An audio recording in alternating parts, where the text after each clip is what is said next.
Bonjour. Aujourd'hui, on verra comment personnaliser les cycles de travail avec la cellule de refroidissement Syncol Evox.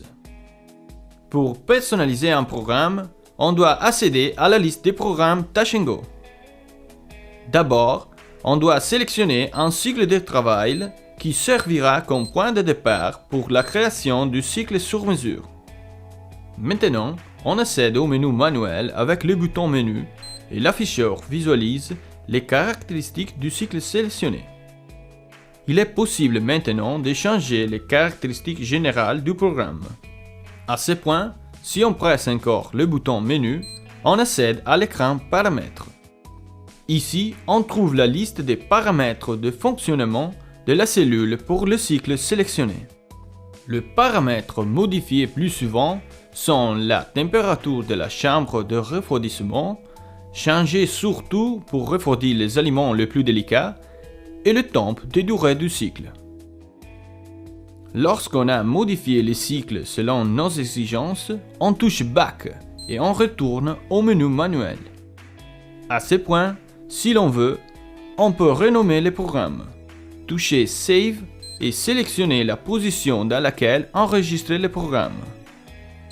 Après cela, on peut sélectionner le nom, en déplaçant le curseur pour sélectionner les caractères désirés, confirmer avec Set.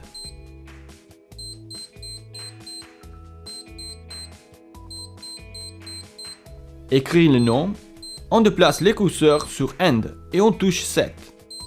À ce point, on touche Start pour démarrer le cycle. Chaque fois qu'on utilise un programme personnalisé, ce programme va comparaître dans la liste des programmes préférés, à laquelle on accède à partir du menu principal. En outre, pour faciliter le travail des chefs, il est possible de renommer les programmes existants et leur donner le nom des plats utilisés. Ainsi faisant, il sera très simple de retrouver les cycles pour toute recette.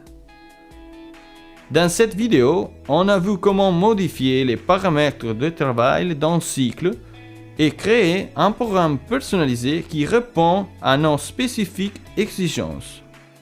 Visitez la page Facebook Syncol Cellule de refroidissement ou le channel YouTube Syncol.